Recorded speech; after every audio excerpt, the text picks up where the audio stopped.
mbokk yi bis bii nag bis la boo xamante ni yaakaar naa ni moom la ahlu lamb di waajal moom la amateur yi di waajal les Sénégalais de la diaspora moom la ñuy mbokk yi bis bii ñu ngi ci ànd ak Gaston Production mbokk yi Gaston Production moo nekk ba sur le 7 juin ak Reug Reug léegi nag mbokk yi ñu ngi taxaw ak le grand champion le fils de Déggo mi ngi taxaw ak Aziz Ndiaye ñoo ko civilisé jërëjëf léegi nag mbokk yi balaa ñu démarré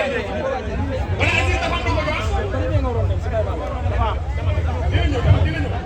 mbokk yi ñu ngi leen di ziar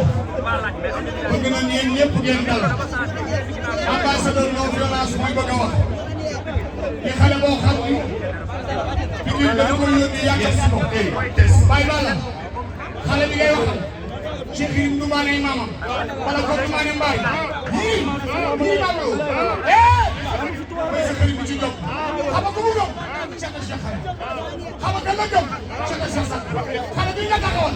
Pikine dama ko yónni yàggal si ko xale bi nga taxawoon du xale buy naan du xale buy tëkku lépp yàlla ak yeneen ci nekk say waxam la nekk ko xale bi nga taxawoon dafa am na ay mbokkam xale bi nga taxawoon juróomi la ku bañ la nga doon dafa fekk gën caa ñaaw yàlla ko yàlla may ndam ci dara di si dina xam waaye daal loo jërëjëf wala ñu dem waay léegi nag waaw mbokk yi ñu jàkkaarloo le grand champion le fils de Déggo way ne balaa ñuy wax dara dañ lay bàyyi ñun ñëpp Sénégal yi ñu ngi lay nuyu asalaamaaleykum bismilaahi rahmaani rahiim maa ngi sant yàlla bu baax jël jeu sama ñaari waay et puis maa ngi nuyu waa kër Cheikh Nassir Sall bi maa ngi nuyu waa kër Cheikh Nawul bu baax a baax di nuyu sama waa kër maam Cheikh Oumar Seck ak Fouta Bale maa ngi leen di nuyu bu baax a baax di nuyu waa kër Ayak Samb Oumar Seck El Hadj Mokhtar Seck El Hadj Birame Seck waaye di nuyu suñu xalifa suñu papa suñu lépp muy Cheikh Baye Seck ñu ngi koy nuyu bu baax a baax di nuyu kilifa diine yi ak kilifa aada yi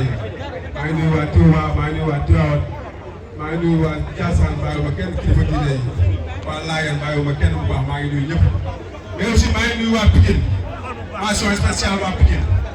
vraiment maa ngi leen di ziar bu baax a baax gis naa ni ñoom show maa ngi leen di ziar di leen jox seen wàccuwaay mais aussi mention spéciale waa Wakhinane boo gisee li ma leen indee fii ma bëgg ngeen xam fii mooy sama cosaan ci Pikine fii laa defee lépp fii laa juddoo fii laa yaroo waaye dafa am loo xam ne fii la xewee sama premier mbapat maa ko bëree fii école bi ci ginnaaw nii ginnaaw école bi nii fii laa bëree premier mbapat boo xam ne sama papa moo ko teg saaku ceeb ba bàyyi ba ngoon ma ngemb ñëw jël saaku ceeb bi yóbbaat bi ci kër loolu fii laa ko defee muy sama premier mbapat bu ma jëkk a takk ngemb kon fii cosaan la moo dafa indi leen fii ñi ko fekkee ñu ngi fii toog maa ngi bëgg ñëpp waaw dafa leer maa ngi bëgg ñëpp tey sama xol dafa sedd parce que dama ñëw sama cosaan ñëw sama koñ bu waa Wakhinane maa ngi leen di bëgg bu baax di incha waaw boo ñaaw Pikine la mais boo ñaaw Wakhinane la fii ñu fi dëkk ñoom ñoo wax Modou Gueye ñi ñoo ma xam maa ngi leen di bëgg di jox seen wàccuwaay bu baax a baax. léegi nag Fadal léegi nag ñu jëm ci dëkk de Pikine bu ne xam na ni Boy Niang dafa am combat bu mag combat bu rëy am adversaire bu doy waar bu ne Boy mais ñu gis beneen Boy Boy Niang bu pare physique la ñu gis. waaw maa ngi yëgal maa ngi waxoon ci tànk yi booy yi bu wàcc foofu wóoru damay bañ ñu daal maa ngi déglu bu baax a baax fekk ngeen toog ci kaw wóoru waaw maa ngi leen di bëgg bu baax jàmm ci yéen waaw motu leen balaa ngeen daal maa leen ko ñaan motu leen foofu maa leen ko ñaan waaw wóoru daal wóoru waaw. ñu gis Boy Niang bu pare physique ñu gis Boy Niang boo xamante ne combat bi daf ci mën a def daf ci adversaire wala adversaire bi kare Boy Niang dafay liggéey. waaw Baba la nga dégg ñaari mbir mi mooy damay liggéey pour sama carrière bi damay liggéey pour combat bi waaw parce que combat bi dafa am solo bu baax a baax benn mooy man Boy Niang dama soxla combat bi dama soxla beneen mooy Pikine dama soxla waaw Pikine dama soxla dañ teg jeexal ba pare daaw ba Pikine bi dina koy téye ci kaw bu laal ay doom Pikine nag di ko bàyyi bu laal si benn yoon incha allah. ma gis ne combat bi Boy Niang bu ko réussir fan pour man naa nekk wàllee sax